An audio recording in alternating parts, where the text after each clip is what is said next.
Hello, and thank you for tuning into this episode of Animals and Ames. My name is Ron Edwards. I'm the Animal Control Supervisor here for the Ames Animal Shelter and Animal Control Program.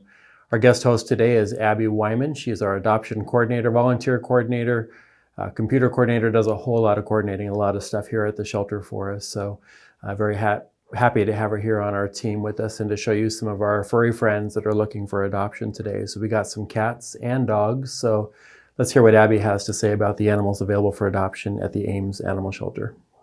Hello, my first friend today is Sam. Sam is 2.5 years old. He's a neutered male, and this is actually unfortunately his second time being up for adoption with us. The first time he was up for adoption was in June of 2021 as a puppy. He actually came in with a litter of 9 puppies from a family that had an accidental litter. So he was adopted as a puppy. They had to bring him back because unfortunately the family has a young child in the home that has ended up being allergic to specifically him. Could just be the level of dander that he has, the type of fur he has. They were devastated to have to bring him in because they have 2 other dogs and said he was the best dog out of the group. So he has lived with children and does fantastic. He is good with other dogs, and with cats, he doesn't hurt them, but he does have a tendency to chase them. So not that he can't live in a home with other cats, but I think like cats that are really cool with dogs or have lived with dogs before and experienced some of that. A home that has lots of cat trees and things like that where the cats can get away from him if he's getting a little wound up. He's still relatively young. It doesn't start until they're between 3 and 5. They start really mellowing out, although he's definitely not puppy anymore, like when he was first here. When he was first here, his name was Spot because of those cute little freckles he has on his nose. His name is Sam now. We did get to see pictures of his mom and dad. They told us that mom was a lab mix, which I buy, and dad was a lab beagle mix of some kind. I definitely see the beagle, especially in him with those freckles he has, but he's just the sweetest boy. Oh yeah, she gives kisses.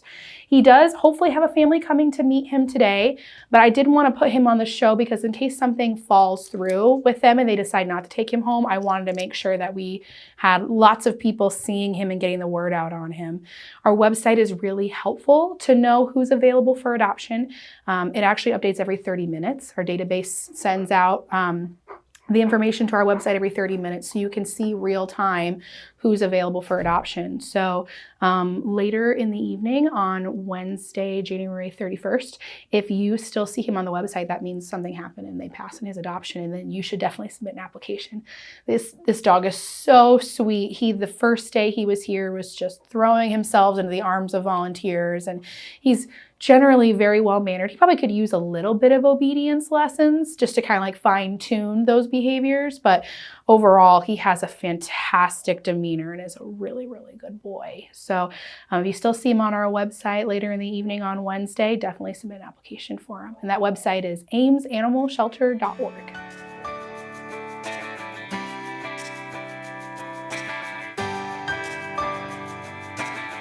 All right, my next friend today is Draco. When we were talking about that out of the puppy stage thing with Sam, Draco's fully in it. He is 4 months old. He's a Labrador Retriever mix. He was surrendered because his family couldn't afford to take care of him anymore. And vet care is expensive, especially when it comes to a puppy who's at the early stages of his life. It's not even the vet stuff. They need lots of good food to grow big, obedience lessons or training classes, things like that. So they definitely are a financial commitment in the beginning. But the nice thing about puppies is what you put into them, you generally get back out. So Draco would do super well with a family who's looking for a little bit of a project. And not that there's anything wrong with him, it's just he's a puppy. Puppies are projects.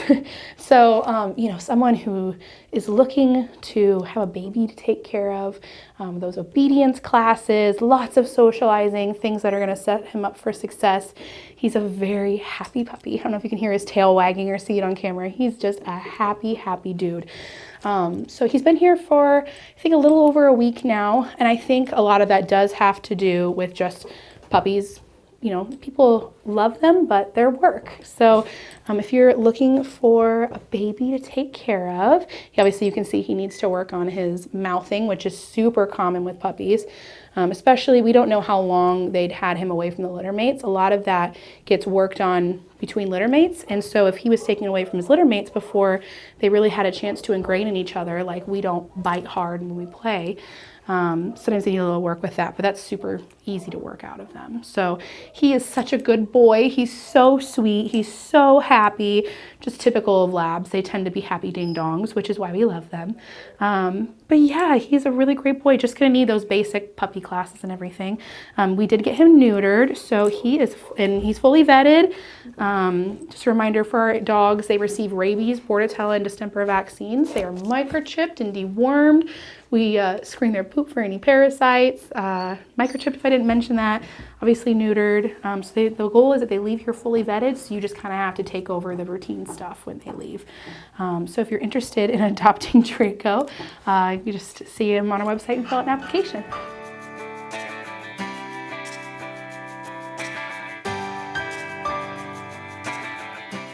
All right, so my next friend today is Bobbie.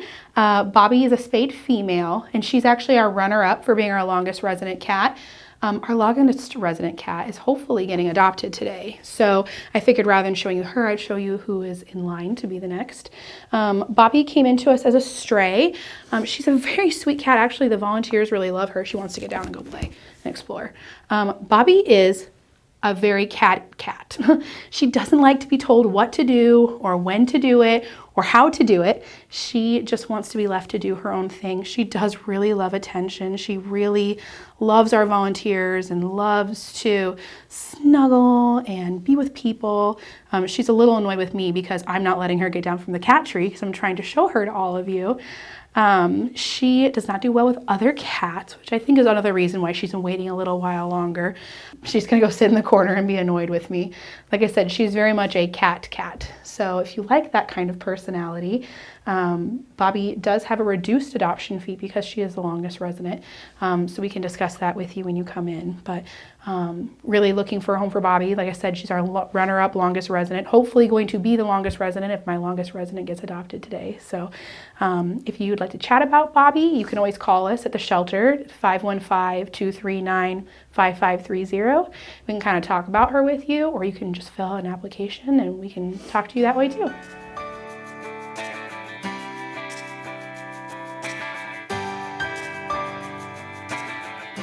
All right, and these are my last guests today. This is Timber, this one's Timber, he's the boy, and Angelina. They are a bonded pair, brother-sister pair.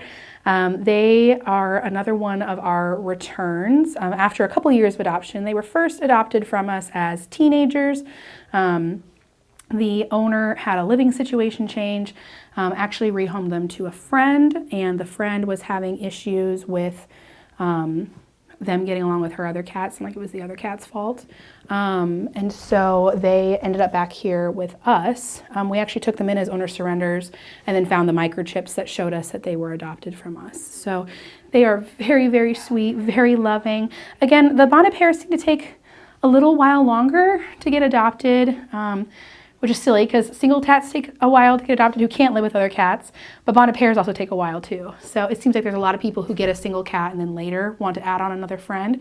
And that can be kind of chaotic, trying to introduce two cats to each other. So a bonded pair is really a perfect option if you're starting with no cats or one cat and you want to go up to 3, because then you don't have to go through the whole introduction process. They're already siblings, they already love each other. They are very, very sweet and very loving. They're a little nervous around the camera, as most kitties are, but our volunteers absolutely love them. They usually, when you're petting them, they'll go full booty up in the air, especially Timber. When I went to go get him out of his cage, he had his legs all tucked up in front and he was on his back begging me to pet his belly. So both super affectionate, super loving, definitely in a little bit more of a mellow stage, like we're kind of out of our teenager kitteny age, but they're still young and healthy and playful. And just like I mentioned with the dogs, everyone leaves fully vetted, all the same things the dogs get, except for instead of the heartworm test, they have a feline leukemia FIV test, and there's no bordetella vaccine for cats. But otherwise, they get all the exact same things done. So really our goal is that you take them home, you get them set up with a vet real quick just to get them established with someone.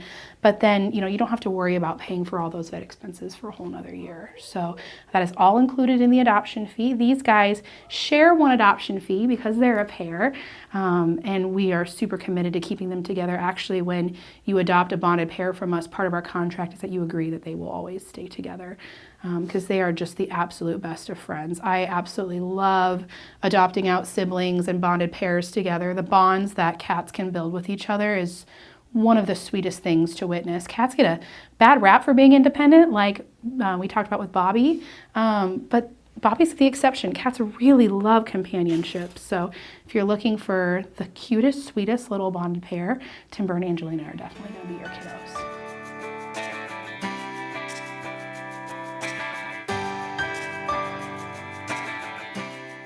Well, that's our show for today. I want to thank Abby for showing some of our fabulous animals that we have available here for adoption. So beautiful dogs, pups, cats, a lot of furry friends here available for adoption. If you want to see what's available, you can go to our website at amesanimalshelter.org. You can see all the animals. It's updated every 30 minutes, as Abby mentioned.